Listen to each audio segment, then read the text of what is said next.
Now, I am a massive fan of the Hitman series, having completed the first, second, third, and then the series refresh, first and second titles, and I'm just about to start the third on the PS5. The cloud version dropped on the Nintendo Switch, and I thought it was my duty to bring you my thoughts and also share a little bit of why I'm not the biggest fan of cloud streaming in general. Someone in the last video moaned about my dad jokes at the beginning of each episode, and with that in mind, I asked a Hitman how to deal with that clown, and he said, just go for the juggler. That's oof. Is the cloud version any good? Let's find out.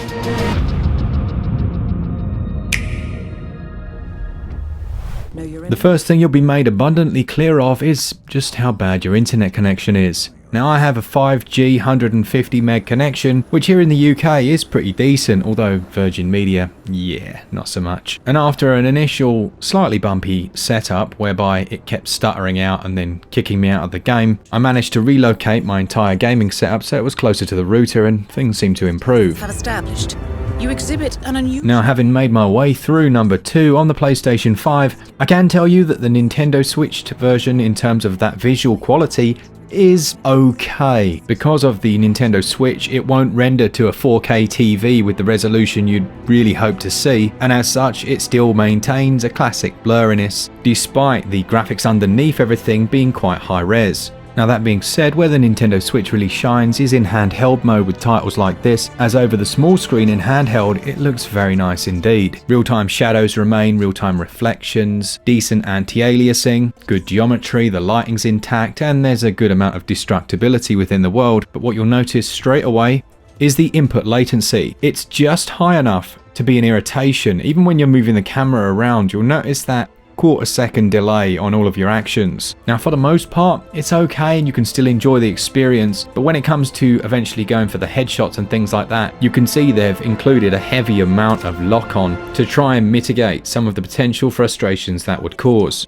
As with any streaming service, the quality of your internet connection will also greatly change that visual quality. Despite this though, there's no getting around the fact that you will be able to tell that this is most certainly the streamed version. Every time there's a gradient in lighting or shadow, you'll be able to see those clear steps, only really visible when you're streaming a game or a movie. Now, all this aside, overall the technology is reasonably impressive, but I don't really see the benefit of playing it on the Nintendo Switch like this when there are other cloud streaming services which will offer a much nicer experience, albeit one that doesn't take place on your trusty Nintendo console. My next point is about the service itself, and I guess this is more of a general point in terms of anything that's digital media or cloud-based services, and that's that if you notice down at the bottom of the small print with all of these cloud games so far, this little line here that says, if this service stops, we're going to notify you 6 months before, aka when the service stops, when we don't want to use these servers anymore, this game will no longer be playable, but we will let you know 6 months before,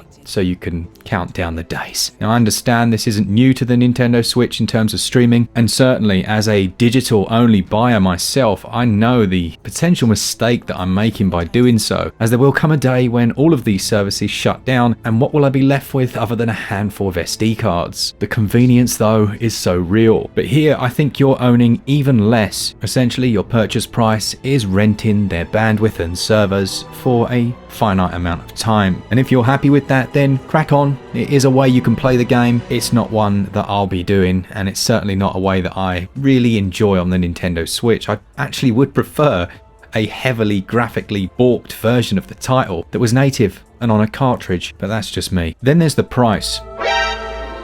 The game retails at £52 odd. £52 to be able to stream the game and not own it. Well, you know what I'm saying, not own it forever. That to me is ludicrous. I think cloud-based streaming could be a really good option for some people, but you've got to cut the price down surely to where you can still make a good profit, but it's actually an enticing offer, because for me, not very much. So there we have it. Final performance thoughts, really, it's okay. It works well enough, very much like the Control demo we saw released. However, there's a bit more precise aiming required in this one, and the transition from 60 FPS to this is quite noticeable in terms of that input latency. This won't get a score, but do I recommend you buy the cloud version?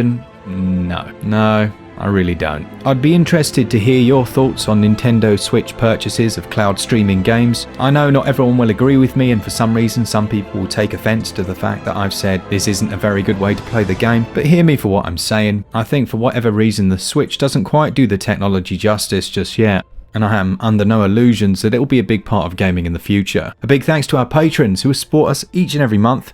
If you didn't manage to go and check out our Hidden Gems video, do that. The links will be down in the description. It's quite a nice one. And as always, for all things Switch, all the time, keep it Switch up. Cheers guys. See ya! I'm running out of time. Every day goes by so fast,